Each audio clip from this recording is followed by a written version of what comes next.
Shock value is critical to the success of the WWE, and what cements a wrestler's impression on fans is a devastating finishing move. The best ones are those that are flashy, brutal, and most importantly, look as dangerous as possible. There have been many moves that have caused fans to cringe at the real-life pain inflicted, from a devastating powerbomb to a crippling submission move. Which one was the best and most dangerous? Let's dive in on our list. At number 10 is the spear. Goldberg is widely credited with popularizing the spear. Though not the inventor, Goldberg gave the move its name and made it a signature finisher. Essentially a football tackle, the spear involves driving one's full force into an opponent, creating a devastating impact. The move is often so brutal that it appears as if the opponent has been broken in half or had their ribcage shattered. Legends like Rhino, Edge, Roman Reigns, Braun Breaker, and Goldberg himself make it unforgettable.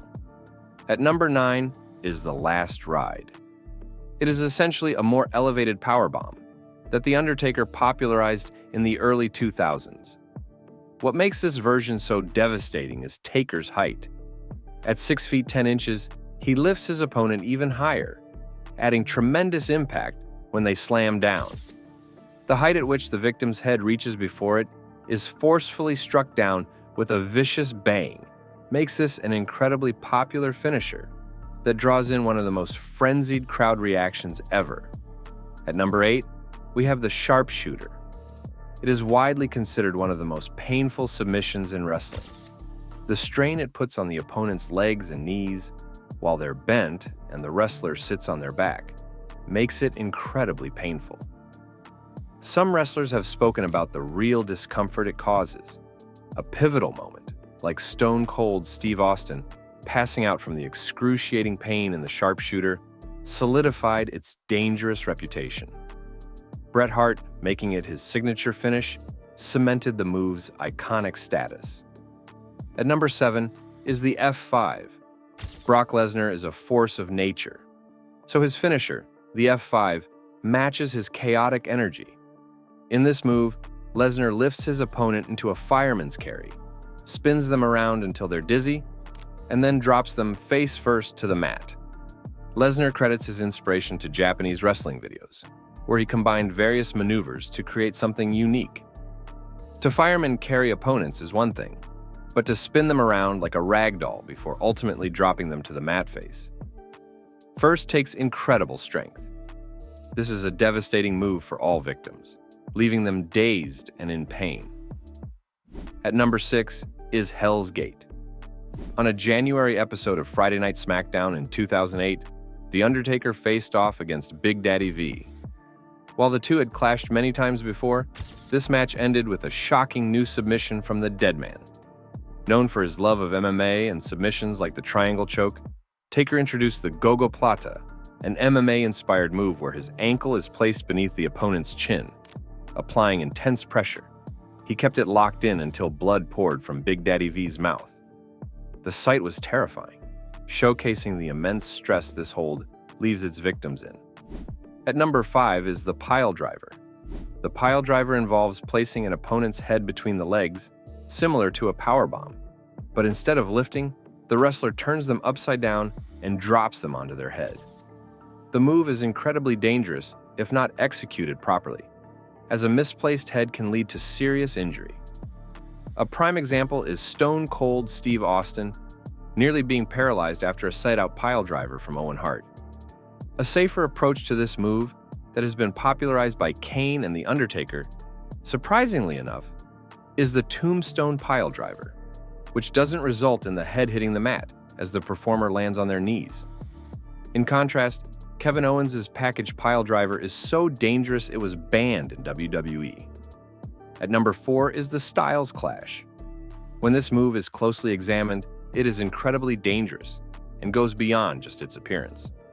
While casual fans may think AJ Styles is simply laying his opponents on the mat, the real risk comes from how hard it is for the victim to protect themselves. The move locks the opponent's body in place, leaving them defenseless. To make the move as safe as possible, the opponent must raise their chin and tuck their head, which is contrary to instinct and training. Though no major injuries have occurred in WWE, the move remains as dangerous as ever. At number 3, we have the clothesline from hell. Popularized by JBL, the clothesline from hell takes the typical clothesline to another level. Every time Bradshaw swung his arm like a wrecking ball, it looked as though he was trying to knock his opponent's head off. And often, it seemed like he did. JBL had to deliver the clothesline with full force to make it look intensely brutal, while the opponent needed to sell it by ragdolling to the mat, as if they'd just been hit by a freight train. Together, they made this move one of the most feared in WWE. At number 2 is the curb stomp. Originally called the Blackout in Seth Rollins' NXT days, the curb stomp immediately conveys the brutality of the move. Rollins drives his foot onto the back of his opponent's head, planting it into the mat. In real life, a curb stomp is a criminal assault, often leading to death, which likely prompted Vince McMahon to ban the move for several years. Surprisingly, it's one of the safer moves in WWE, as Rollins doesn't apply full impact to the head. It relies on the opponent's selling to make it look devastating. Vince's concern for children copying the move led to the ban in 2015. However, 2 years later, it was reinstated. At number 1, we have the punt kick. This was a defining move in Randy Orton's transition from the Legend Killer to the Viper in 2007, highlighting his sadistic nature. The move involves Orton kicking a kneeling or crawling opponent in the head with full force, symbolizing his ruthless, killer instinct persona. While Randy aimed to make the kick look realistic, he emphasized keeping his opponents safe. However, a rather infamous moment in 2009 saw Orton performing the punt kick on Vince McMahon, causing a concussion, which led to the move's ban over a decade. After returning from injury in 2020, Orton convinced Vince McMahon to allow its return, though he uses it sparingly. Do you agree with this list? Which devastating finisher or wrestling move is missing from this list? Let me know in the comments below. If you liked this video, make sure to hit that like button and subscribe to the channel for more WWE-related content.